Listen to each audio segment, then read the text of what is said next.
السلام علیکم ورحمۃ اللہ وبرکاتہ نحمده ونصلی علی رسولہ الکریم اما بعد فاعوذ باللہ من الشیطان الرجیم بسم اللہ الرحمن الرحیم رب اشرح لی صدری ویسر لی امری واحلل عقدۃ من لسانی یفقہوا قولی ربی زدنی علما ربی زدنی علما ربی زدنی علما وفہما آمین۔ الحمد للہ رب العالمین الرحمن الرحیم مالک یوم الدین ایاک نعبد و ایاک نستعین اہدنا الصراط المستقیم صراط الذین انعمت علیہم غیر المغضوب علیہم ولا الضالین آمین۔ سب سے پہلے تو ہم اللہ تعالیٰ کا شکریہ ادا کرتے ہیں کہ اس نے ہمیں توفیق بخشی۔ ہم الحمدللہ دورہ تفسیر القرآن شروع کرنے والے ہیں۔ الحمدللہ۔ اس کے بعد ہم اللہ تعالیٰ سے دعا کرتے ہیں کہ اللہ تعالیٰ ہمیں توفیق دے مزید کہ ہم یہ 30 منزلیں جو ہیں یعنی 30 پارے جو ہیں یہ ہم مکمل کر سکیں۔ ویسے تو قرآن پاک کا ایک ایک لفظ ہمیں دعوت دیتا ہے کہ ہم اس پہ غور و فکر کریں، اس کی گہرائی میں جائیں، لیکن چونکہ ٹائم بہت تھوڑا ہے، 30 دن ہیں ہمارے پاس، اور 30 دنوں میں ہم نے ان 30 پاروں کو ایک نظر دیکھنا ہے، تو ہم ہر موضوع کو لے کے نہیں چلیں گے، بلکہ بس ایک نظر ہم دیکھیں گے، وہ اس طرح کہ جو ہمارا پارہ ہوگا ہم اس پارے کا خلاصہ پڑھیں گے، ساتھ انشاءاللہ جو بھی ہم سورہ شروع کریں گے ہم دیکھیں گے کہ اس سورہ مبارکہ میں اہم کیا ہے۔ تیسرا ہم یہ کریں گے کہ قرآن میں جو دعائیں آتی ہیں وہ دعائیں، ان کا ترجمہ، ان کی تھوڑی سی وضاحت کریں گے، اور ساتھ میں اگر کوئی آیت ہے، کوئی قرآن کی سورت ہے جس کی کوئی فضیلت ہے تو وہ انشاءاللہ دیکھیں گے۔ اور نمبر 4 پہ ہم نے کرنا یہ ہے انشاءاللہ دورہ تفسیر القرآن میں کہ جو موٹے موٹے مسائل ہمارے سامنے آئیں گے وہ ہم پڑھتے جائیں گے انشاءاللہ۔ ویسے تو قرآن کی ایک ایک آیت میں بہت مسائل نکلتے ہیں، لیکن ہم چند مسائل ہی سامنے رکھیں گے، تو اللہ تعالیٰ سے دعا ہے کہ وہ ہمیں توفیق دے اور ہمیں پختہ رکھے اور ہمیں عمل کی بھی توفیق عطا فرمائے۔ سب سے اہم ہے عمل کرنا۔ تو طریقہ کار میں نے بتا دیا ہے آپ کو کہ ہم کس طریقے سے لے کے چلیں گے انشاءاللہ۔ تو شروع کرتے ہیں سورۃ الفاتحہ۔ یہ جو سورۃ الفاتحہ ہے، فاتحہ اصل میں اس کا مطلب ہے کھولنے والی، ٹھیک ہے؟ اور اس سورہ مبارکہ کا یہ نام اس لیے رکھا گیا کہ جب انسان قرآن کھولتا ہے، پڑھنا شروع کرتا ہے، تو اسی سے قرآن پاک کی ابتدا ہوتی ہے۔ یہ سورہ مبارکہ جو ہے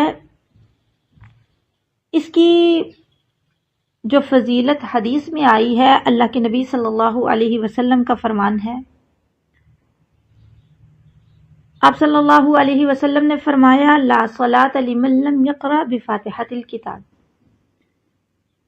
کہ جو بندہ سورۃ الفاتحہ نماز میں نہیں پڑھتا اس کی نماز نہیں ہے۔ تو دیکھیں یہ اس کی اہمیت ہے، اس کی فضیلت ہے کہ جو بندہ نماز میں یہ نہ پڑھے تو اس کی نماز ہے ہی نہیں۔ اور ایک حدیث میں آتا ہے جس کے راوی ہیں حضرت عبداللہ بن عباس رضی اللہ تعالی عنہ، کہتے ہیں ایک دن جبرائیل علیہ السلام رسول اللہ صلی اللہ علیہ وسلم کے پاس تھے. انہوں نے اپنے اوپر کی طرف سے بڑے زور سے دروازہ کھلنے کی آواز سنی. انہوں نے سر اٹھایا اور فرمایا آج آسمان کا وہ دروازہ کھلا ہے جو اس سے پہلے کبھی نہیں کھلا، اور اس سے ایک فرشتہ اترا ہے. پھر فرمایا اس دروازے سے یہ فرشتہ زمین پر اترا ہے، یہ آج کے دن سے پہلے کبھی نہیں اترا. اور پھر کیا ہوا؟ اس فرشتے نے رسول اللہ صلی اللہ علیہ وسلم کو سلام کیا اور کہا آپ کو 2 نوروں کی خوشخبری ہو جو آپ کو عطا کیے گئے ہیں، اور وہ 2 نور آپ سے پہلے کسی نبی کو عطا نہیں کیے گئے. ان میں سے ایک نور کیا ہے؟ سورۃ الفاتحہ، اور دوسرا نور سورۃ بقرہ کی آخری آیات. اس فرشتے نے کہا کہ آپ جب بھی ان دونوں میں سے کوئی کلمہ تلاوت کریں گے تو آپ کو مانگی ہوئی چیز ضرور عطا کر دی جائے گی. سبحان اللہ. یہ حدیث صحیح مسلم میں موجود ہے. اور دیکھیں قرآن پاک جو ہے یہ انسان کی ہدایت کے لیے اللہ تعالیٰ نے نازل کیا، اور قرآن پاک میں جن مضامین پہ تفصیلاً بات ہوئی وہ 6 ہیں. نمبر 1 توحید، نمبر 2 رسالت، نمبر 3 قیامت، نمبر 4 احکام، نمبر 5 ماننے والے، اور نمبر 6 نہ ماننے والے. اور ان 6 مضامین کا خلاصہ اللہ تعالیٰ نے سورۃ الفاتحہ میں رکھ دیا. دیکھیں الحمدللہ رب العالمین الرحمن الرحیم، اس میں توحید ہے.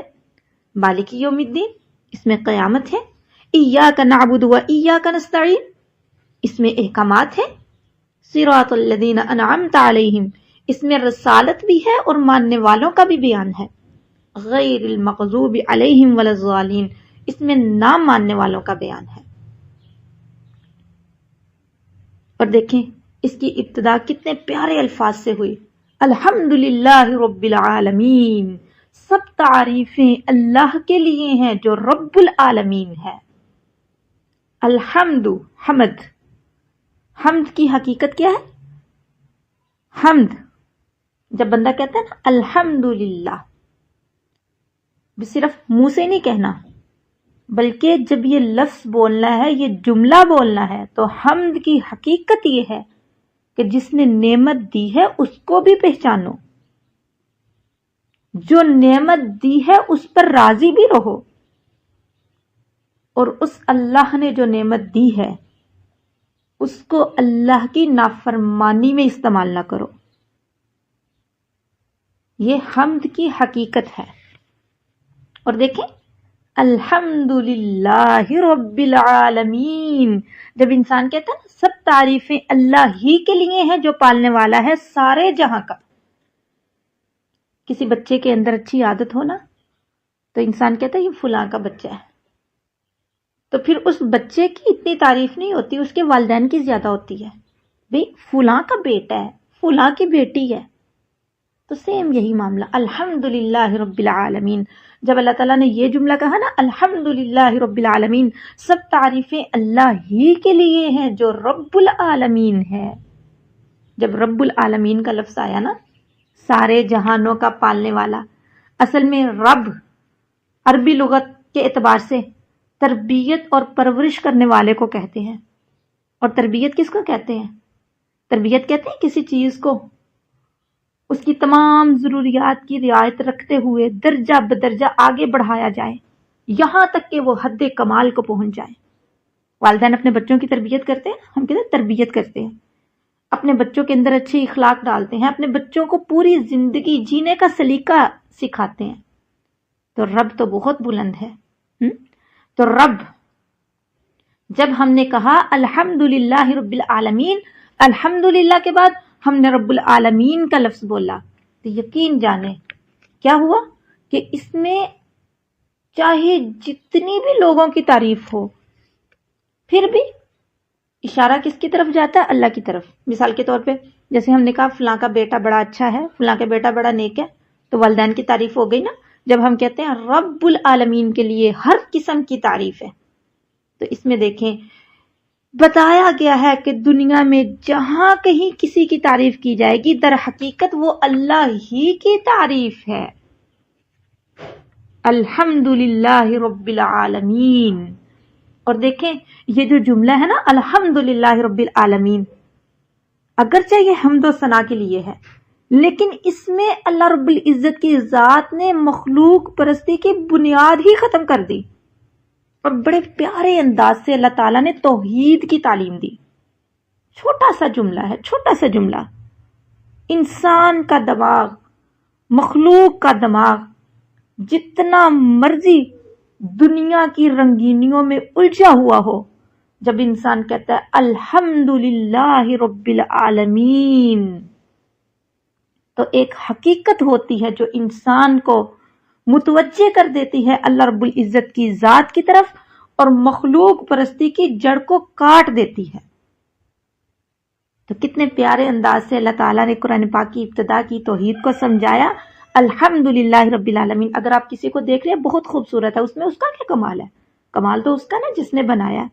اگر آپ کسی کو دیکھ رہے ہیں وہ بہت اعلیٰ ہے، بہت عرفہ ہے، اس کا کیا کمال ہے؟ کمال تو رب تعالیٰ کا ہے. تو الحمدللہ رب العالمین کہہ کر اللہ تعالیٰ نے انسان کو توحید کی طرف بلایا، انسان کو توحید کی دعوت دی، اور مخلوق پرستی کی جڑ کو کاٹ کے رکھ دیا. الحمدللہ رب العالمین. سبحان اللہ. الرحمن الرحیم، اللہ کی ذات بہت رحمان بھی ہے، رحیم بھی ہے. اور اللہ تعالیٰ کی ذات جو ہے یہ ایسی ذات ہے جو صرف دنیا میں ہی انسان کی پرورش نہیں کرتی، صرف زندگی میں ہی انسان کی پرورش نہیں کرتی، بلکہ اللہ کی ذات وہ ذات ہے جو انسان کے کام آنے والی ہے آخرت میں بھی. مالک یوم الدین. ٹھیک ہے، یہ اللہ تعالیٰ نے بڑے پیارے انداز سے انسان کو سمجھایا، انسان کو بتایا کہ اللہ تعالیٰ کی ذات کیا ذات ہے. الحمدللہ رب العالمین الرحمن الرحیم مالک یوم الدین ایاک نعبد و ایاک نستعین. توجہ دیں، انسان کیا کہتے ہیں؟ ایاک نعبد و ایاک نستعین. اللہ میں تیری ہی عبادت کرتا ہوں اور تجھ ہی سے مدد مانگتا ہوں. پہلے عبادت کا کیوں ذکر ہے؟ کیونکہ جو انسان عبادت کرتے ہیں اللہ تعالیٰ ان کو توفیق دیتے ہیں کہ وہ اللہ ہی سے مانگے، یا یوں کہہ لیں کہ عبادت کرنا اللہ تعالیٰ سے مدد مانگنے کا حصول اور ذریعہ ہے. جیسا کہ حدیث میں بھی آتا ہے، اللہ کے نبی صلی اللہ علیہ وسلم کیا کرتے؟ جب کوئی پریشانی آتی تو کیا کرتے؟ نفل پڑھتے، ہاں، اللہ تعالیٰ کے آگے گر جاتے، اللہ تعالیٰ کے حضور دعا کرتے. تو دعا بھی عبادت ہے، نوافل بھی عبادت میں ہے. اس کے بعد دیکھیں، انسان جب اس بات کا اقرار کر لیتا ہے، پہلے اللہ تعالیٰ کی حمد و ثنا بیان کرتا ہے، اس کے بعد اقرار کر لیتا ہے، اس کے بعد بتاتا ہے کہ اللہ عبادت بھی تیری کرنی ہے اور مانگنا بھی تجھ سے ہے، تو پھر انسان کہتا ہے اہدنا الصراط المستقیم، اللہ مجھے صراط مستقیم کی راہ دکھا، صراط مستقیم کے رستے پہ چلا. تو جب انسان یہ دعا مانگتا ہے، اللہ سے ایسا رستہ مانگتا ہے کہ جو انبیاء کا رستہ ہے، نیک لوگوں کا رستہ ہے، شہداء کا رستہ ہے، اور پھر کہتا ہے اللہ تعالیٰ سے کہ اللہ ان لوگوں کا رستہ مجھے نہ دکھانا جو گمراہ ہوئے یا جن پر تیرا غصہ ہوا. غیر المغضوب علیہم ولا الضالین. المغضوب علیہم سے مراد یہود ہیں اور الضالین سے مراد عیسائی ہیں. اللہ مجھے انبیاء کا رستہ دکھا، صدیقین کا رستہ دکھا، شہداء کا رستہ دکھا، صالحین کا رستہ دکھا، یہودیوں کا اور عیسائیوں کا رستہ مجھے نہ دکھانا. ٹھیک ہے، تو اس کے بعد ہماری آ رہی ہے سورۃ البقرہ. سورۃ البقرہ جو ہے، بقرہ کہتے ہیں گائے کو، اور چونکہ اس سورہ مبارکہ میں گائے کا ایک واقعہ ذکر کیا گیا ہے، انشاءاللہ ہم جب یہ واقعہ آئے گا تو ہم پڑھیں گے، تو اسی لیے اس سورت کا نام بھی سورۃ البقرہ رکھ دیا گیا. اور دیکھیں اس سورہ مبارکہ کا آغاز اللہ تعالیٰ نے کیا ہے الف لام میم سے، الف لام میم۔ اور میں آپ کو بتا دوں کہ یہ جو سورہ مبارکہ ہے یعنی سورۃ البقرہ ہے، اس کا جو مرکزی موضوع ہے وہ ہے ہدایت۔ اس میں واضح کیا گیا ہے کہ جس طرح اس سے پہلے اللہ تعالیٰ انسانوں کی ہدایت کے لیے انبیاء علیہم الصلاۃ والسلام کا سلسلہ جاری کرتے ہیں، کتابیں بھیجتے ہیں، اسی طرح اللہ تعالیٰ نے نبی صلی اللہ علیہ وسلم کو بھیجا اور آپ کے ساتھ قرآن بھی بھیجا، اور اس کے ذریعے سے تمہیں اللہ تعالیٰ نے ہدایت دی اور تم ہدایت پاتے ہو۔ اور دیکھیں سورۃ الفاتحہ میں انسان نے دعا کی تھی اللہ تعالیٰ سے کہ اللہ اہدنا الصراط المستقیم، مجھے سیدھا رستہ دکھا، ہدایت طلب کی تھی، صراط مستقیم مانگا تھا۔ تو اللہ تعالیٰ نے اس کے بعد سورۃ البقرہ رکھ دی، اور اس میں اللہ تعالیٰ نے کہا کہ ذالک الکتاب لا ریب فیہ ھدی للمتقین۔ مطلب کیا کہ مجھ سے ہدایت کا سوال کرتے ہو، صراط مستقیم مانگتے ہو، تو ذالک الکتاب اشارہ کر دیا اللہ تعالیٰ نے کہ جس صراط مستقیم کو تم ڈھونڈتے ہو وہ یہ کتاب ہے، اسی میں ہے صراط مستقیم، اسی میں ہے ہدایت جو تم مانگ رہے ہو۔ ٹھیک ہے، تو اس سورہ مبارکہ کا آغاز اللہ رب العزت نے الف لام میم سے کیا، الف لام میم۔ اور اسی طرح اس سے ملتے جلتے اور بھی کئی حروف آتے ہیں قرآن پاک میں، اکثر صورتوں کے شروع میں آتے ہیں، تو ان کے معنی جو ہیں یہ اللہ کے علاوہ کوئی نہیں جانتا۔ ٹھیک ہے، اور اس میں یہ چیز بھی بتانا مقصود ہے کہ دیکھیں ایسے الفاظ ہیں جن کے معنی اللہ کے علاوہ کوئی نہیں جانتا، کیا کوئی اور مخلوق اس طرح کے الفاظ لا سکتی ہے؟ بالکل نہیں، یہ قرآن پاک کا اعجاز ہے۔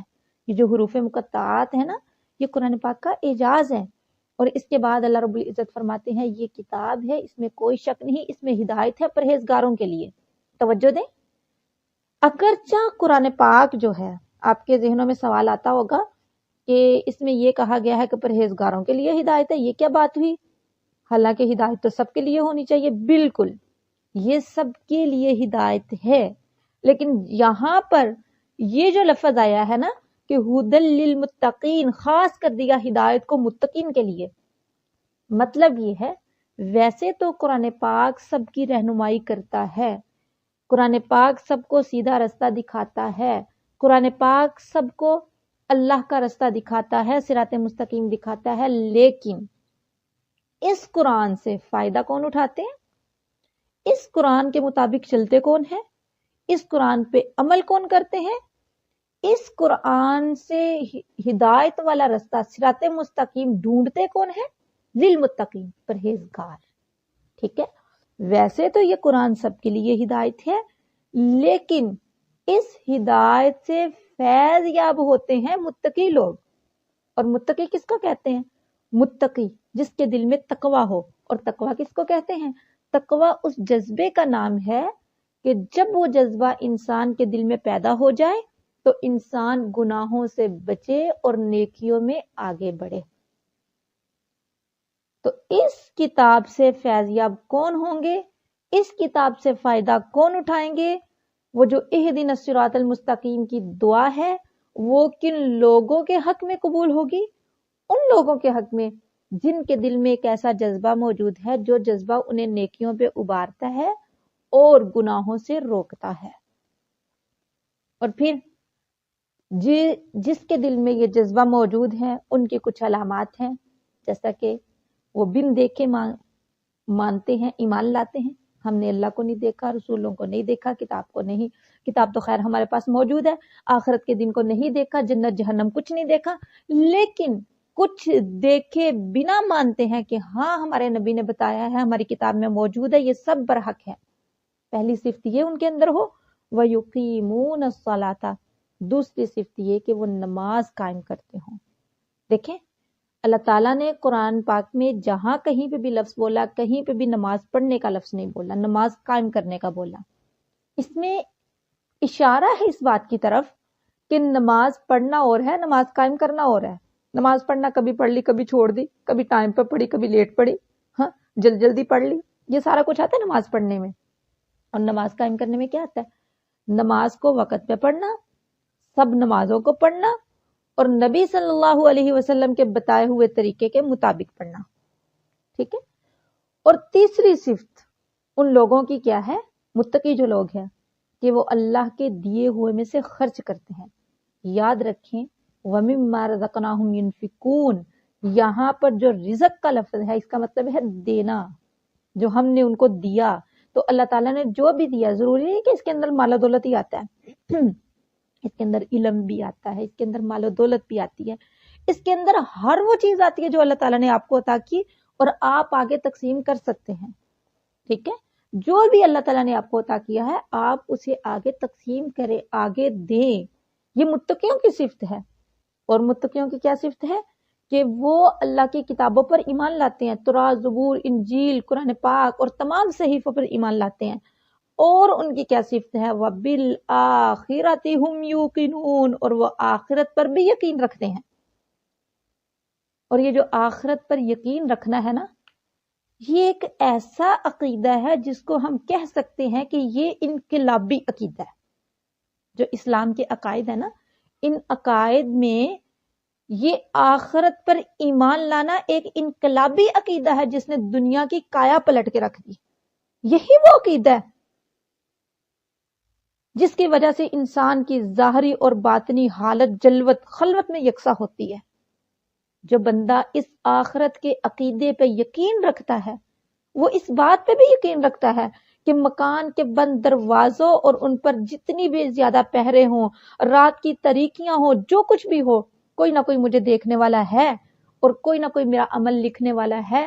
آخر ایک دن آنا ہے کہ مجھے میرے اعمال کی جزا سزا دی جائے گی۔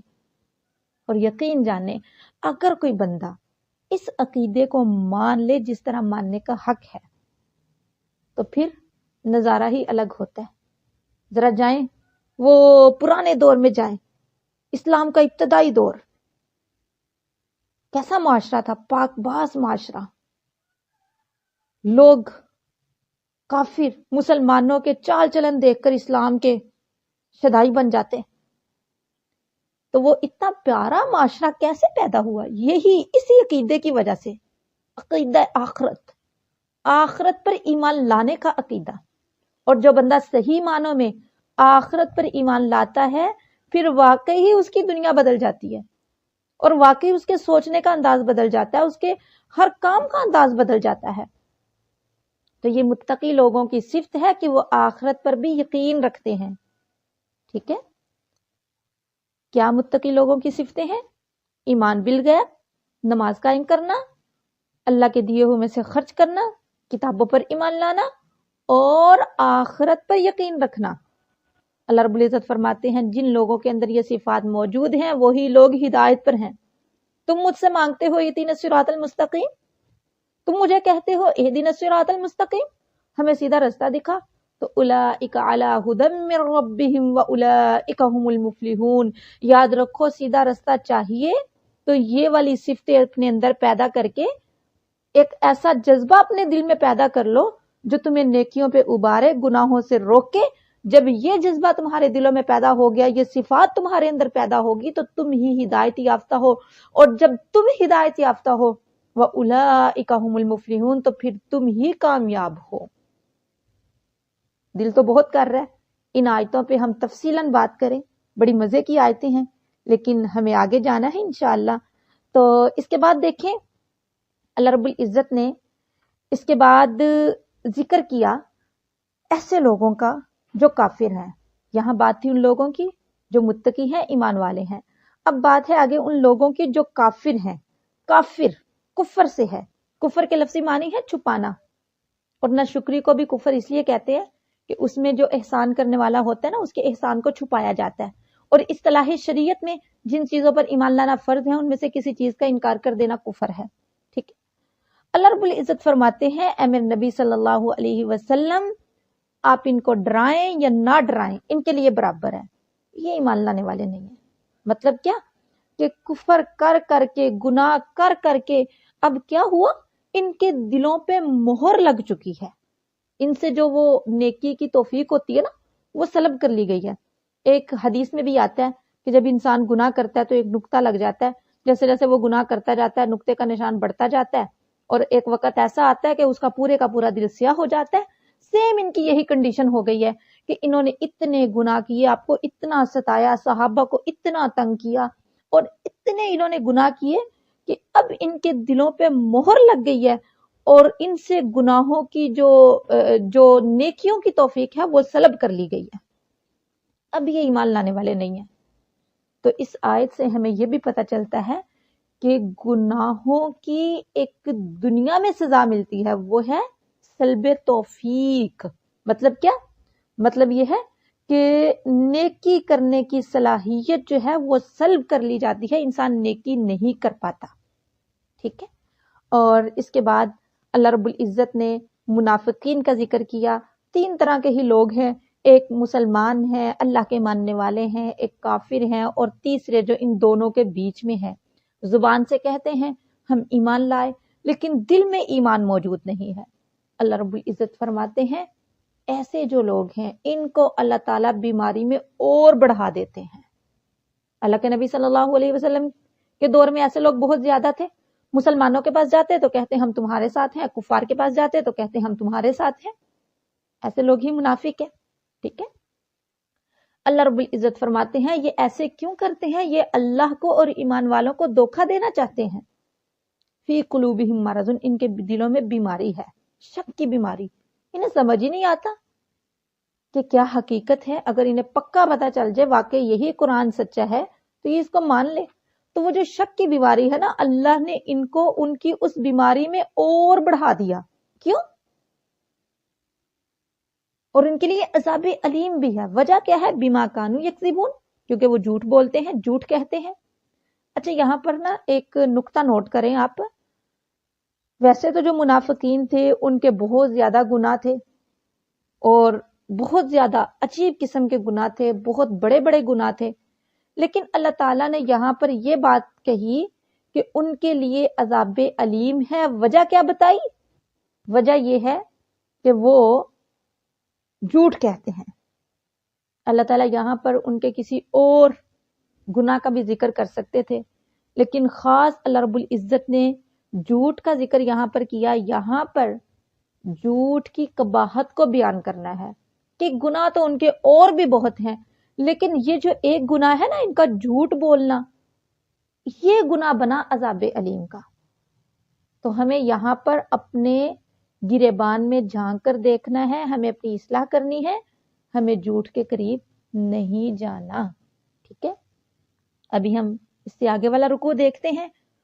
اس رکوع کا آغاز اللہ رب العزت نے یا ایھا الناس سے کیا۔ ناس کہتے ہیں لوگوں کو، اس میں ہر طرح کے لوگ شامل ہوتے ہیں، کافر، مسلمان، منافق، سبھی۔ پہلے اللہ تعالیٰ نے ذکر کیا تھا ایمان والوں کا، پھر اللہ رب العزت نے ذکر کیا کفار کا، پھر اللہ رب العزت نے ذکر کیا منافقین کا۔ اب اللہ رب العزت فرماتے ہیں یا ایھا الناس اعبدوا ربکم الذی خلقکم والذین من قبلکم لعلکم تتقون۔ اے لوگو، اس میں سب شامل ہے، کافر، منافق، مسلمان، سب شامل ہے۔ اعبدوا ربکم، اپنے رب کی عبادت کرو۔ عبادت کے معنی ہے اپنی پوری طاقت مکمل فرما برداری میں صرف کرنا۔ اللہ تعالیٰ نے جتنی طاقت بھی دی ہے نا، قوت دی ہے، وہ پوری کی پوری اللہ تعالیٰ کی فرما برداری میں صرف کرو، اور خوف اور عظمت کے پیش نظر نافرمانی سے دور رہو۔ عبادت کے یہ جو معنی میں نے آپ کو بتائے ہیں، یہ نوٹ کریں۔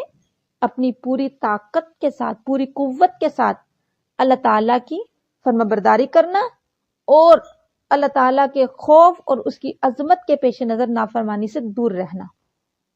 تو اللہ تعالیٰ نے سب کو مخاطب کیا، چاہے وہ مسلمان ہے، کافر ہے، منافق ہے، سبھی آ جاؤ، اللہ کی عبادت کرو۔ اور دیکھیں اللہ کے اور بھی بہت سارے نام ہیں، لیکن یہاں پر کس نام کا ذکر کیا؟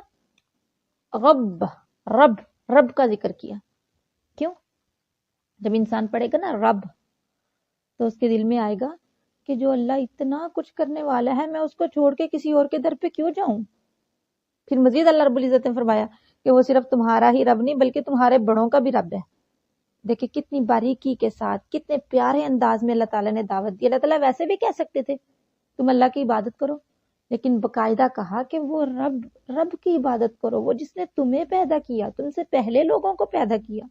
لعلکم تتقون، یعنی دنیا میں گمراہی اور آخرت میں عذاب سے نجات پانے کی امید تمہارے لیے صرف اسی صورت میں ہو سکتی ہے کہ توحید کو اختیار کر لو اور شرک کو چھوڑ دو. پھر اس کے بعد اللہ تعالیٰ نے کچھ اپنی نعمتوں کا ذکر کیا جو اللہ تعالیٰ نے انسان پر کی، یا آپ یہ کہہ لیں کہ اللہ تعالیٰ نے کچھ اپنی اور نعمتیں بتائیں. اللہ تعالیٰ نے بتایا کہ وہ رب اور کیا کیا کچھ کرنے والا ہے، اس کی کیا قدرت ہے، اس نے کیا کیا کیا. اللہ رب العزت فرماتے ہیں اس نے تمہارے لیے زمین کو فرش بنا دیا، آسمان کو چھت بنا دیا. پھر اللہ رب العزت پانی نازل کرتے ہیں، اس پانی کے ذریعے سے تمہارے لیے رزق نکالا. اتنا کچھ تمہارے لیے کیا، تو پھر تم کو بھی تو چاہیے نا کہ یا ایھا الناس اعبدوا ربکم، تم اپنے رب کی عبادت کرو. لعلکم تتقون. کیا پتہ چلتا ہے؟ لعلکم تتقون، اس سے یہ پتہ چلتا ہے کہ ایک رب کی عبادت کرنا ہی، دوسرے لفظوں میں یوں کہہ لیں کہ عقیدہ توحید ہی دنیا میں امن، امان اور سکون و اطمینان کا ضامن ہے. اگر تم چاہتے ہو تمہیں دنیا میں بھی بھلائی محسوس ہو، تمہیں دنیا میں بھی کامیابی ملے، تمہیں دنیا میں بھی امن ملے، تو تمہیں کیا کرنا ہے؟ تمہیں رب تعالیٰ کی عبادت کرنی ہے اور اکیلے اللہ کی عبادت کرنی ہے. اس کے بعد اللہ رب العزت نے کفار کو مخاطب کرتے ہوئے یہ بات کہی کہ کیا تم شک میں ہو قرآن کے متعلق؟ یہ قرآن جو ہے نا، یہ اللہ کے نبی صلی اللہ علیہ وسلم کو معجزہ دیا گیا. اس جیسی کوئی کتاب نہیں ہے، اس کی حفاظت اللہ کے ذمے ہے. اس کتاب کے جو فضائل ہیں، جو اس کتاب کا مقام ہے، وہ انشاءاللہ آپ پڑھیں گے آگے جا کے. اللہ رب العزت فرماتے ہیں اگر تمہیں شک ہے نا اس قرآن کے بارے میں کہ یہ قرآن صحیح ہے نہیں صحیح، تو پھر ایسا کرو کوئی صورت لے آؤ، تم بھی اس جیسی بنا کے لے آؤ، لیکن ایسا تم نہیں کر سکو گے. اور اس کے بعد اللہ رب العزت نے یہ بات کہی کہ اللہ رب العزت کوئی بھی مثال بیان کرنے سے شرماتا نہیں ہے. یعنی جب حق بیان کرنا ہے، لوگوں کو سمجھانا ہے، لوگوں کو دین کی طرف لے کے آنا ہے، تو پھر ظاہر سی بات ہے اللہ تعالیٰ مختلف قسم کی مثالیں دیتے ہیں. اللہ تعالیٰ مختلف قسم کی مثالیں دے دے کے بتاتے ہیں کہ بھئی یہ سچ ہے، یہ حق ہے، اس کی طرف آؤ. اس کے بعد اللہ رب العزت نے انسان کو جھنجھوڑا اور کہا تم کیسے اللہ رب العزت کا انکار کر سکتے ہو جبکہ اس کے تم پر اتنے احسانات ہیں، تم کچھ نہیں تھے، اس نے تمہیں زندگی بخشی، پھر تمہیں مارے گا، پھر اسی کی طرف تم لوٹائے جاؤ گے. اس کے بعد اللہ رب العزت نے حضرت آدم علیہ السلام کا ذکر کیا. حضرت آدم علیہ السلام کا واقعہ جو ہے یہ اللہ تعالیٰ نے مختلف جگہوں پر بیان کیا. یہاں پہلے پارے میں بھی موجود ہے. حضرت آدم علیہ السلام کون ہیں؟ یہ اللہ کے نبی ہیں اور تمام انسانوں کے باپ ہیں. اور ان کو اللہ تعالیٰ نے جب پیدا کرنا تھا فرشتوں سے کہا کہ میں اس طرح انسان بنانا چاہتا ہوں. فرشتوں نے کہا اللہ ہم تیری حمد و ثنا بیان کرتے تو ہیں، کیا ضرورت ہے؟ اللہ تعالیٰ نے کہا نہیں، میں وہ کچھ جانتا ہوں جو تم نہیں جانتے. اور دیکھیں انسان جو ہے یہ فرشتوں سے افضل ہے. ایک بندہ اس کے سامنے صرف اس کے اندر ایک ہی چیز رکھی گئی ہے کہ آپ نے یہ کام کرنا، وہ کر لے گا. لیکن اگر کسی بندے کے سامنے دو چیزیں رکھی گئی ہیں تو وہ اس کو اختیار دیا جائے کہ ان دو چیزوں میں سے جون سی لینی ہے وہ لے لو، ٹھیک ہے. اور ایک طرف اتنی زیادہ خوبصورت بنا کے چیز رکھی گئی ہے جبکہ وہ چیز اس کے لیے صحیح نہیں ہے. دوسری طرف اس کے لیے ایسی چیز رکھی گئی ہے جو اس کے لیے صحیح ہے لیکن بہت کڑوی کسیلی ہے اور اس کے ظاہری طور پہ بہت زیادہ مشکل کے ساتھ وہ حاصل ہوتی ہے. تو ظاہر سی بات ہے انسان وہی لے گا نا جس کے اندر بڑی سہولتیں ہیں. تو سیم اسی طرح انسان فرشتوں سے اس لیے افضل ہے کہ فرشتوں کے اندر اللہ تعالیٰ نے یہ چیز رکھی ہی نہیں، وہ بس اللہ کے حکم کے فرما برداری کرنے والے ہیں، صرف ان کے اندر نیکی نیکی نیکی ہی رکھی گئی. جبکہ انسان کے اندر اللہ تعالیٰ نے وَهَدَيْنَاهُ النَّجْدَيْنِ، اللہ تعالیٰ نے اس کو دونوں رستے دکھا دیے. یہ سیدھا رستہ ہے، یہ غلط رستہ ہے، یہ اللہ کا رستہ ہے، یہ شیطان کا رستہ ہے. اور انسان کو کہا کہ اب تم نے جس پہ چلنا ہے چلنا ہے. اب جو انسان مشکلات سے گزرے، تکالیف سے گزرے اور اللہ والے رستے کو چنے، تو ظاہر سی بات ہے یہ افضل ترین بات ہے. تو اللہ تعالیٰ نے فیصلہ کر لیا تھا کہ انسان کو پیدا کرنا ہی کرنا ہے. تو پھر کیا ہوا؟ اللہ تعالیٰ نے انسان کو بنایا، حضرت آدم علیہ السلام کو پیدا کیا اور فرشتوں سے کہا کہ تم سجدہ کرو. اب فرشتوں میں شیطان بھی تھا، تمام نے سجدہ کیا لیکن شیطان نے انکار کر دیا، اس نے سجدہ نہیں کیا. اور یہاں پر میں ایک مسئلہ آپ کو بتانا چاہتی ہوں کہ سجدہ جو ہے یہ اللہ کے علاوہ کسی اور کو نہیں کرنا. جو عبادت والا سجدہ نا وہ تو کسی کے لیے جائز ہے ہی نہیں، جبکہ جو تعظیمی سجدہ ہے جیسا کہ فرشتوں نے حضرت آدم علیہ السلام کو کیا، یہ سجدہ پہلی امتوں میں تھا، جیسا کہ حضرت یوسف علیہ السلام کے والدین اور بھائیوں نے سجدہ کیا تھا، اس کا ذکر ہے قرآن پاک میں. لیکن اس امت میں وہ بھی جائز نہیں ہے. ہم نہ ہی کسی کو تعظیمی سجدہ کر سکتے ہیں اور نہ ہی کسی کو عبادت والا سجدہ کر سکتے ہیں، یہ جائز نہیں، یہ حرام ہے. ٹھیک ہے، تو اب ہم آتے ہیں اپنے موضوع کی طرف. اللہ تعالیٰ نے آدم علیہ السلام کو سامنے رکھا، فرشتوں سے کہا سجدہ کرو. فرشتوں نے سجدہ کیا، شیطان نے انکار کر دیا، اللہ تعالیٰ نے اسے جنت سے نکال دیا. اور اسی طرح وَقُلْنَا يَا آدَمُ اسْكُنْ أَنْتَ وَزَوْجُكَ الْجَنَّةَ، اللہ رب العزت نے حضرت آدم علیہ السلام سے کہا تم اور تمہاری بیوی جنت میں رہو. ٹھیک ہے، اسکن کا لفظ ہے. یہاں سے علماء نے دو مسئلے اخذ کیے ہیں. ایک یہ کہ بیوی کے لیے رہائش کا انتظام شوہر کے ذمے ہے. ٹھیک ہے، دوسرا یہ کہ رہنے میں بیوی شوہر کے تابع ہے. جس مکان میں شوہر رہے اس میں اس کو رہنا چاہیے. ٹھیک ہے، اسکن انت وزوجک الجنہ.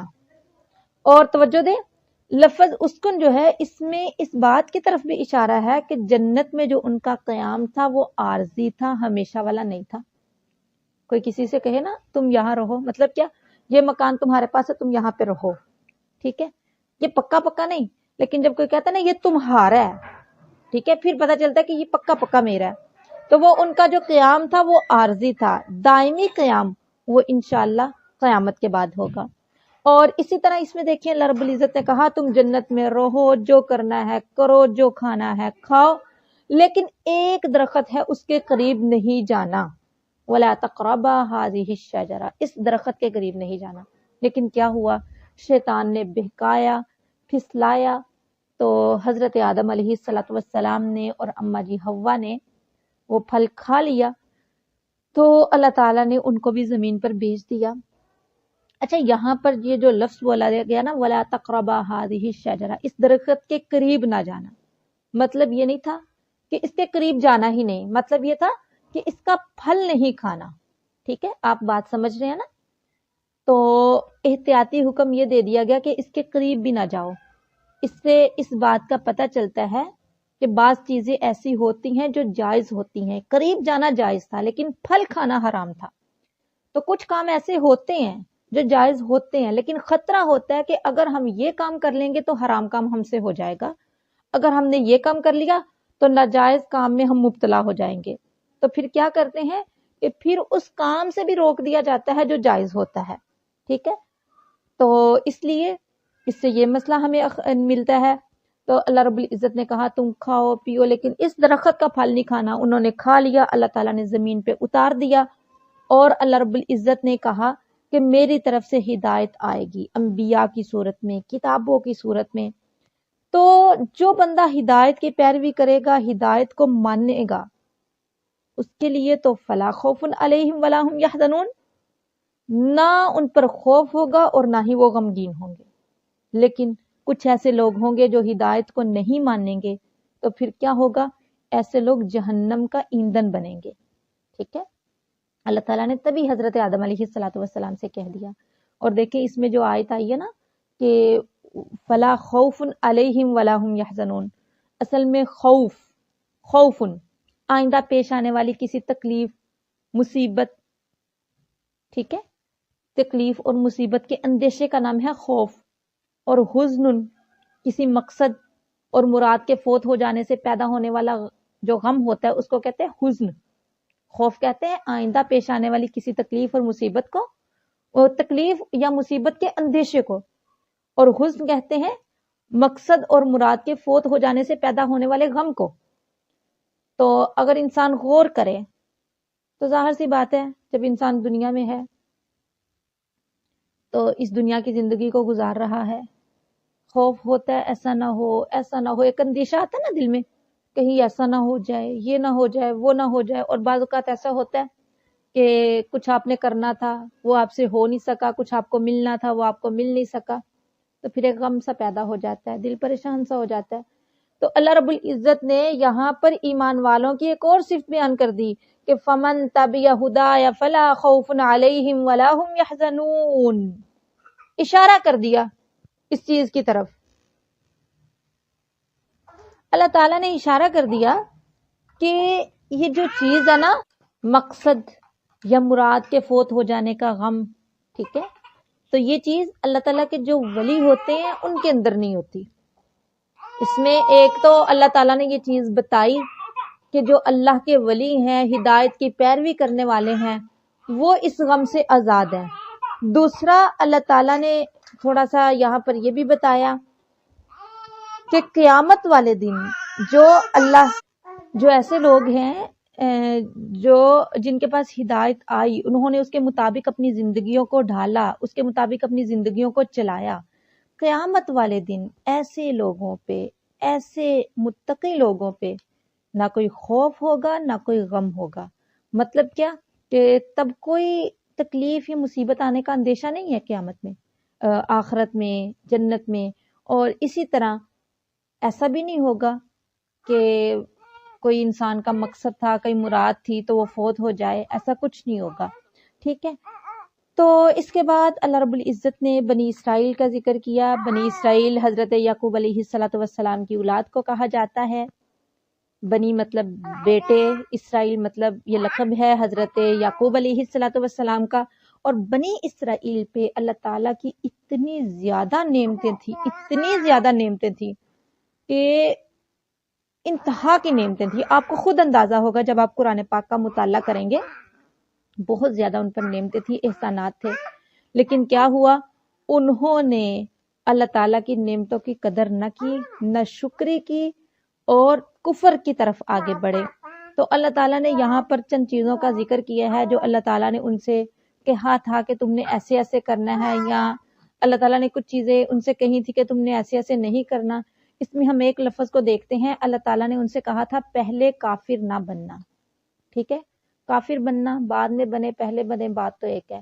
لیکن ایسا بندہ کہ جس سے کسی گناہ کی ابتدا ہو، وہ اپنا تو گناہ کا بوجھ اپنے اوپر لیتا ہی ہے، لیکن جو شخص اس کی طرف دیکھا دیکھی وہ گناہ کرتے ہیں، ان لوگوں کا گناہ بھی اس کے اوپر ہوتا ہے. ٹھیک ہے.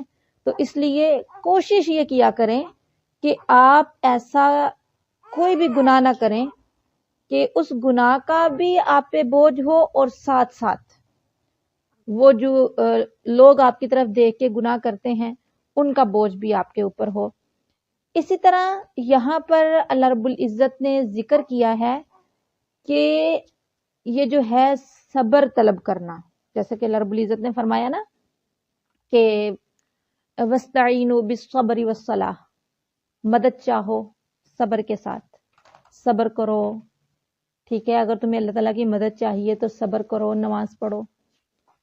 یہ جو نماز پڑھنا ہے یا صبر کرنا ہے، یہ کام بہت بھاری ہے مگر عاجزی کرنے والا پر.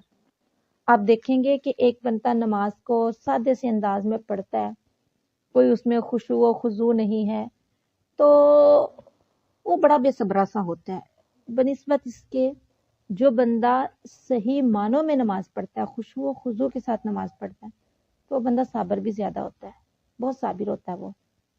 تو خشوع کس کو کہتے ہیں؟ اصل میں خشوع سے مراد وہ قلبی سکون اور انکساری ہے جو اللہ تعالیٰ کی عظمت اور اس کے سامنے اپنی حقارت کے علم سے پیدا ہوتی ہے. تو پھر اس کے نتیجے میں کیا ہوتا ہے؟ اللہ تعالیٰ کی اطاعت کرنا آسان ہو جاتا ہے. اور کبھی کبھی پھر کیا ہوتا ہے، جب انسان کے دل میں یہ چیز پیدا ہوتی ہے، یعنی قلبی سکون اور انکساری جب پیدا ہوتی ہے، اپنی حقارت کا علم انسان کا ہو جاتا ہے، تو پھر کیا ہوتا ہے؟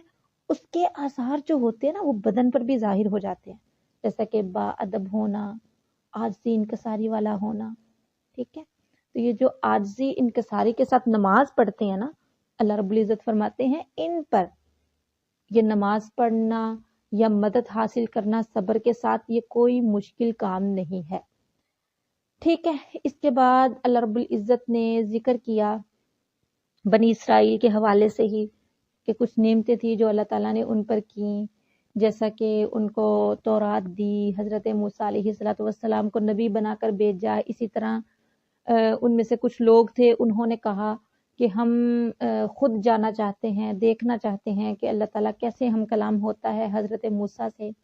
وہ آئے، وہاں آ کر انہوں نے کہا کہ نہیں، ہم تو دیکھنا چاہتے ہیں، اللہ کو دیکھنا چاہتے ہیں۔ تو اللہ تعالیٰ نے ان پر موت طاری کر دی، ان کو موت آ گئی۔ تو پھر اس کے بعد کیا ہوا، حضرت موسیٰ نے دعا کی، ان کو زندگی ملی۔ اس کے علاوہ ان کے کچھ گناہوں کی وجہ سے وہ چٹیل میدان میں رہتے تھے، اللہ نے کہا ادھر رہو، تو وہاں پہ کافی مشکل تھا، اللہ تعالیٰ نے ان پر بادلوں کا سایہ کیا۔ یہ وہ واقعات ہے جو آپ نے بہت دفعہ سنے ہیں، ہم نے صرف ایک نظر دیکھنا ہے، قرآن کے ساتھ دیکھنا ہے کہ ہمارا رشتہ کیا ہے، قرآن کے کن کن قواعد پہ ہم عمل کرتے ہیں، کن کن باتوں پہ ہم عمل کرتے ہیں، نہیں کرتے، ٹھیک ہے۔ ہم نے ایک نظر دیکھنی ہے، اسی لیے میں آپ کو اختصار کے ساتھ بتا رہی ہوں۔ پھر اس کے بعد ذکر ہے کہ اللہ تعالیٰ نے ان پر کتنی نعمتیں کی، منسلوا ان کو دیا، ان سے کہا بستی میں داخل ہونا، عاجزی انکساری کے ساتھ داخل ہونا، لیکن وہ اکڑتے ہوئے داخل ہوئے، ٹھیک ہے۔ اس سے یہ پتہ چلتا ہے اگر اللہ تعالیٰ کوئی نعمت دیتا ہے، اچھا گھر دیتا ہے، مال و جائیداد دیتا ہے، تو عاجزی انکساری کے ساتھ اللہ تعالیٰ کا شکریہ ادا کرنا، اتراتے ہوئے نہیں چلنا، ٹھیک ہے۔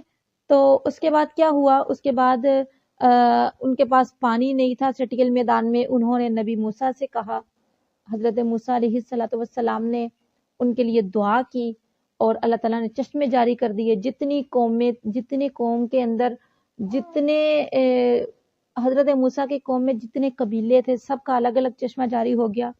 پھر انہوں نے کہا من سلوا ان کو ملتا تھا، لیکن انہوں نے کہا نہیں، ہم خود محنت کرنا چاہتے ہیں۔ انہوں نے خود محنت کی، اللہ تعالیٰ نے وہ بھی دے دیا۔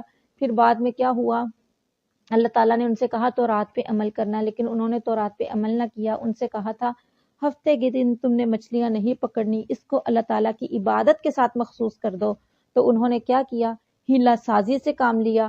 انہوں نے کہا کہ کوئی بات نہیں ہے، اس دن ہم جال لگا دیں گے، مچھلیاں اگلے دن پکڑ لیں گے، وہ جال میں آ جائیں گی۔ تو اس سے یہ بھی پتہ چلتا ہے کہ شرعی کاموں میں ہیلا سازی جو ہے یہ جائز نہیں ہے۔ اللہ تعالیٰ نے ان کو کیا سزا دی، ان کی شکلیں مسخ کر دی، کوئی بندر خنزیر بن گئے وہ۔ اور یہاں پر میں ایک بات کہنا چاہوں گی، بعض لوگ کہتے ہیں کہ یہ جو بندر ہیں آج کے دور میں، خنزیر ہے، یہ وہی والے چلے آ رہے ہیں، حالانکہ یہ بات صحیح نہیں ہے۔ جس قوم کو بھی اللہ تعالیٰ نے سزا دی وہ زیادہ دیر دنیا میں نہیں رہی، ٹھیک ہے۔ تو یہ وہ نہیں ہے، یہ بھی اللہ تعالیٰ کی ایک مخلوق ہے، ان کو جو سزا دی تھی وہ لوگ زیادہ دیر دنیا میں نہیں رہے۔ اس کے علاوہ اس کے بعد ایک واقعہ ہے جو کہ حضرت موسیٰ علیہ السلام کے دور میں پیش آیا۔ ایک بھتیجے نے چچا کو قتل کر دیا کہ میں اس کا وارث بھی بن جاؤں گا، اس کی بیٹی سے شادی بھی کر لوں گا، اور خود ہی واویلا شروع کر دیا کہ ہائے فلاں نے مار دیا، فلاں نے مار دیا۔ بنی اسرائیل والے حضرت موسیٰ کے پاس آئے، آ کر کہنے لگے یہ معاملہ درپیش ہوا۔ حضرت موسیٰ علیہ السلام نے اللہ تعالیٰ سے دعا کی، اللہ تعالیٰ نے کہا کہ ایک گائے لے لو، تو اس کو ذبح کرو، اس کا ایک ٹکڑا اس کو لگانا اور پھر دیکھنا کہ کیسے یہ زندہ ہوتا ہے۔ ایک تو تمہیں پتہ چلے گا کہ اللہ تعالیٰ مردوں کو بھی زندہ کر سکتے ہیں، دوسرا یہ کہ یہ خود بول کے بتائے گا کہ میرا قاتل کون ہے۔ انہوں نے ایسے ہی کیا۔ اب اتنا بڑا واقعہ ان کی آنکھوں کے سامنے رونما ہوا تھا، تو چاہیے تو یہ تھا کہ ان کے دل ڈر جاتے، پگھل جاتے، اللہ کی طرف جھک جاتے، لیکن ایسا کچھ نہ ہوا۔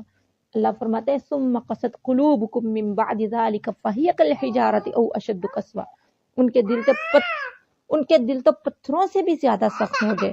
اور پھر دیکھیں پتھر بھی کچھ ایسے ہیں جن سے نہریں جاری ہو جاتی ہیں، کچھ ایسے پتھر ہیں جو پھٹ جاتے ہیں، اور کچھ ایسے پتھر ہیں جن سے جو پھٹے نہ بھی، ان کے اندر سے پانی جاری نہ بھی ہو، لیکن وہ گر تو پڑتے ہیں، لیکن ان کے دل تو بہت زیادہ سخت نکلے۔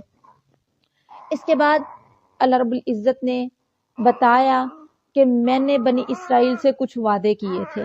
میں نے بنی اسرائیل سے کہا تھا کہ تم اللہ کے علاوہ کسی کی عبادت نہ کرنا، والدین کے ساتھ نیکی کرنا، قریبی رشتہ داروں کے ساتھ احسان کرنا، یتیموں کے ساتھ، مسکینوں کے ساتھ احسان کرنا، اور لوگوں سے اچھی بات کہنا، نماز قائم کرنا، زکوٰۃ دینا.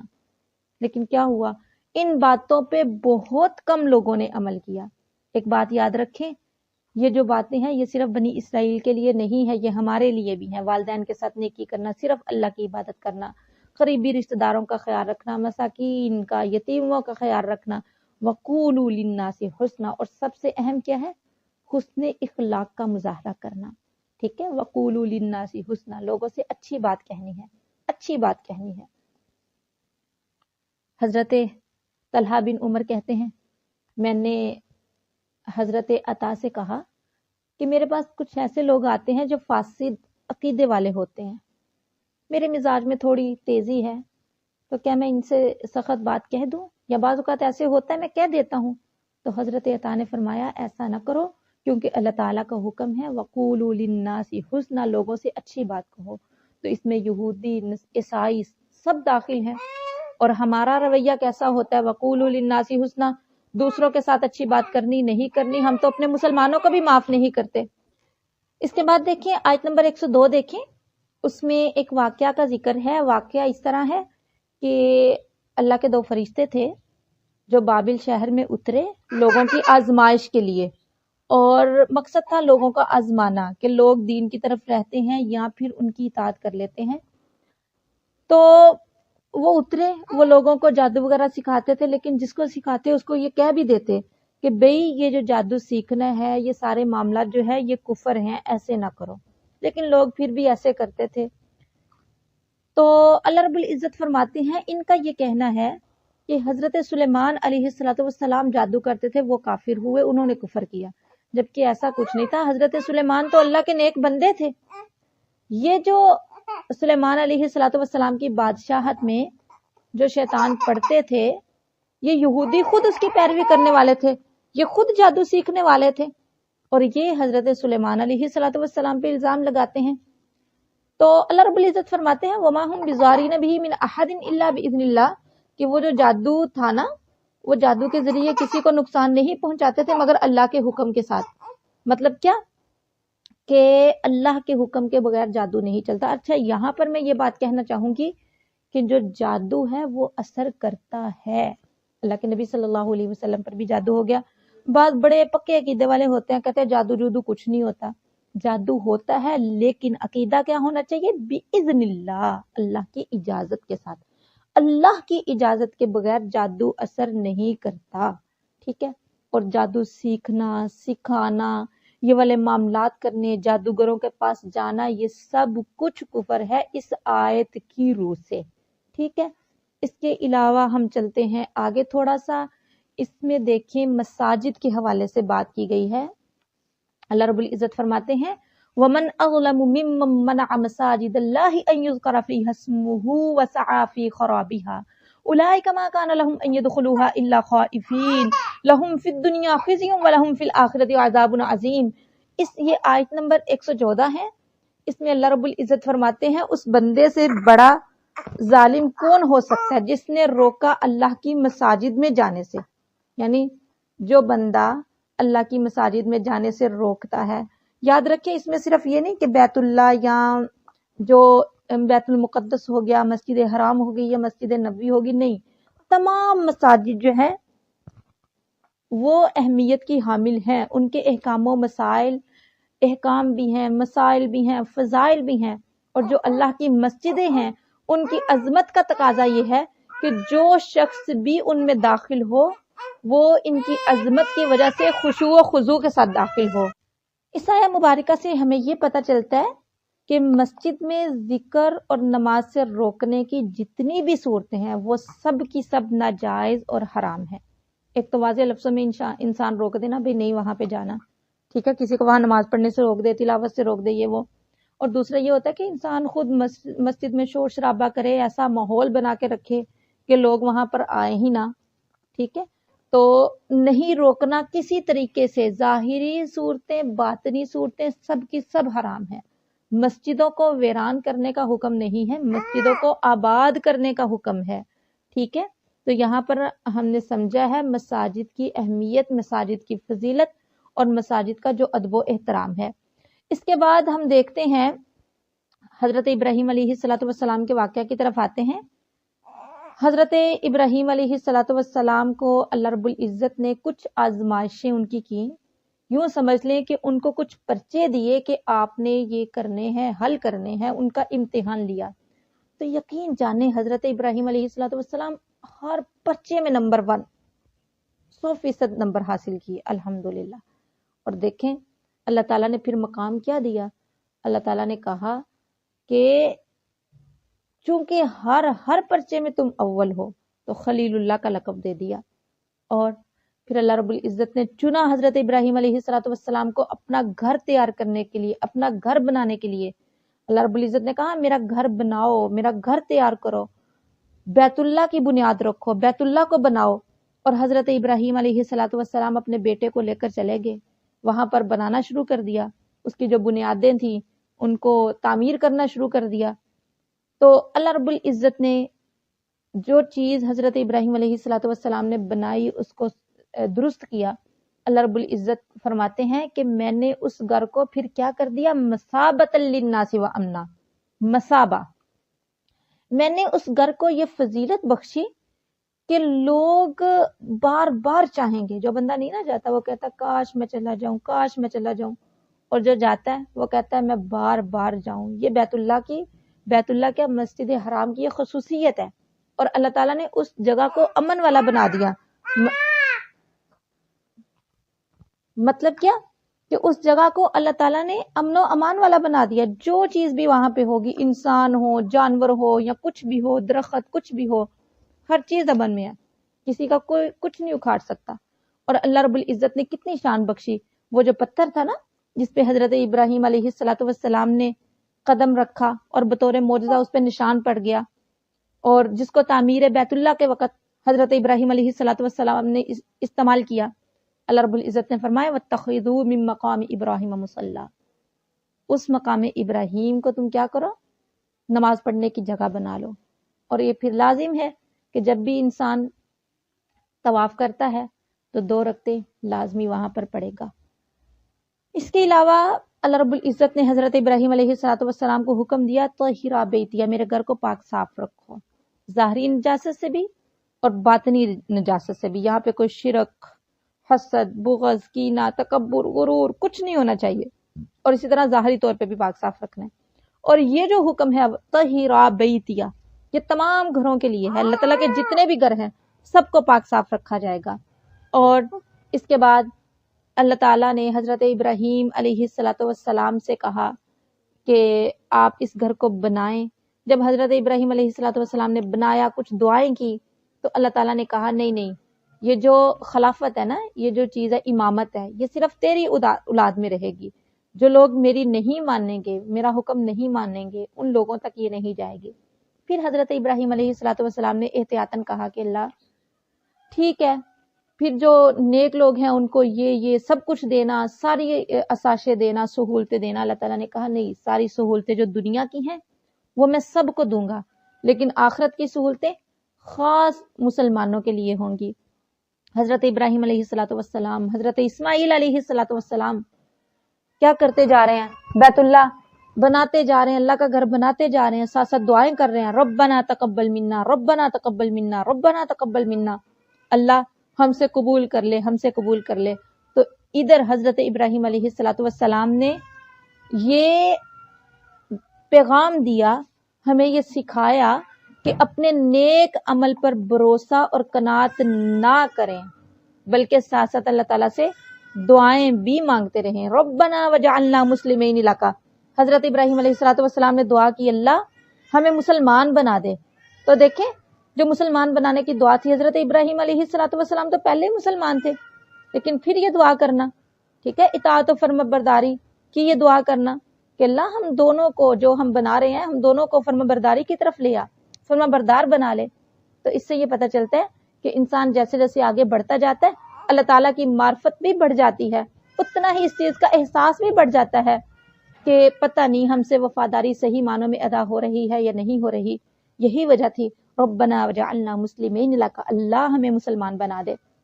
اور ساتھ حضرت ابراہیم علیہ الصلوۃ والسلام نے دعا کی ومن ذریتنا، اور ہماری اولاد میں سے بھی، دیکھیں اس دعا میں حضرت ابراہیم علیہ السلام نے اپنی اولاد کو بھی شامل کیا.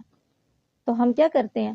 ہم ان کی جسمانی صحت کا خیال رکھتے ہیں، ان کی راحت کا خیال رکھتے ہیں، لیکن اللہ کے جو بندے ہوا کرتے ہیں نا، وہ جسمانی صحت سے زیادہ روحانی صحت کا خیال رکھتے ہیں، وہ دنیا سے زیادہ اخروی راحت کا خیال رکھتے ہیں. یہی وجہ ہے کہ حضرت ابراہیم علیہ السلام نے اپنے لیے جہاں پہ دعا کی، وہاں پہ ساتھ اپنی اولاد کے لیے بھی دعا کی. تو اللہ تعالیٰ نے ساتھ اللہ تعالیٰ سے ایک اور دعا کی کہ اللہ ان میں ایک نبی بھیج جو ان پر تلاوت کرے، یعنی قرآن پڑھے، تیرے احکامات پڑھے، اور انہیں کتاب سکھائے، حکمت سکھائے، انہیں بتائے، قرآن کی وضاحت دے، اور ساتھ ساتھ وَيُزَكِّيهِمْ، اور ان کو پاک صاف بھی رکھے. اچھا، اس میں حضرت ابراہیم علیہ السلام نے یہ جو دعا کی ہے نا وَيُزَكِّيهِمْ، تو اس میں انہوں نے یہ چیز بھی بتا دی کہ صرف قرآن پڑھانا، حدیث پڑھانا یہی چیزیں نہیں ہیں، بلکہ ساتھ ساتھ روحانی تربیت کرنا بھی، یہ بھی ایک استاد کا کام ہے. اور یاد رکھیں کہ ایک استاد کی یہ ذمہ داری ہے کہ وہ پڑھانے کے ساتھ ساتھ تربیت بھی کرے. جب استاد پڑھائے گا، تربیت کرے گا، تو وہ صحیح معنوں میں نبوت کی جو تعلیمات ہیں اس کو آگے لے کر چلے گا. ٹھیک ہے. اس کے بعد دیکھیں ایک واقعہ ہے، نبی تھے، ان کو موت آنے لگی، موت قریب تھی، تو انہوں نے اپنی اولاد سے کہا کہ تم نے کیا کرنا ہے، مجھے یہ بتاؤ میرے بعد تم کیا کرو گے. اولاد نے کہا ظاہر سی بات ہے، ہم آپ کے باپ دادا کا جو الہ ہے اسی کی عبادت کریں گے. تو اس سے ہمیں یہ بھی پتہ چلتا ہے کہ اولاد کی مال و دولت کی جو چیز ہے اس کا دھیان نہیں رکھنا ہے، بلکہ اصل چیز ہے کہ ان کا ایمان سیٹ رہے. یہی بات ہے کہ نبی کو آخری وقت میں بھی اس بات کی فکر تھی کہ میری اولاد کس طرف جا رہی ہے، اور انہوں نے اپنی اولاد کو تلقین کی کہ آپ نے اللہ کے رستے پہ چلتے رہنا ہے. ٹھیک ہے. تو اس کے بعد ایک آیت ہے جو بہت ہی پیاری آیت ہے، جس میں بتایا گیا ہے کہ اللہ کا جو رنگ ہے یہ سب سے بہترین رنگ ہے. صبغۃ اللہ ومن احسن من اللہ صبغہ ونحن لہ عابدون. اللہ کا جو رنگ ہے یہ سب سے بہترین ہے. مطلب کیا؟ کہ دین و ایمان کا جو رنگ ہے، جس طرح رنگ آنکھوں سے محسوس ہوتا ہے، مومن کے ایمان کی علامت اس کے چہرے سے اور اس کی تمام حرکات و سکنات سے، اس کی معاملات سے، اس کی عادات سے ظاہر ہونی چاہیے. ٹھیک ہے. اور آخر میں جو ہم آیت پڑھیں گے وہ ہماری آیت ہے اخلاص کے حوالے سے، اور اخلاص کی بات کرتے ہوئے ہی ہم اپنے پارے کو اختتام کی طرف لے کے جائیں گے. اللہ رب العزت فرماتے ہیں جو قل اتحاجوننا فی اللہ وهو ربنا وربکم ولنا اعمالنا ولکم اعمالکم. ٹھیک ہے. تبلیغ کرو، اور جو لوگ نہیں پھر اس طرف آتے تو پھر کیا کرنا ہے؟ ان کے لیے ان کے اعمال، تمہارے لیے تمہارے اعمال، اور جو تم نے عمل کرنے ہیں وَنَحْنُ لَهُ مُخْلِصُونَ، وہ اخلاص کے ساتھ کرنے ہیں. اخلاص کس کو کہتے ہیں؟ حضرت سعید بن جبیر انہوں نے بتایا کہ انسان اپنے دین میں مخلص ہو، مطلب کیا؟ کہ اللہ کے سوا کسی کو شریک نہ ٹھہرائے، اپنے عمل کو خالص اللہ کے لیے کرے، لوگوں کے دکھلانے یا ان کی مدح اور شکر کی طرف نظر نہ کرے. یہ نہ کہ لوگ کہہ رہے ہیں واہ واہ بڑی بات ہے، بس اللہ کی طرف نظر ہو، اللہ کی رضا چاہے.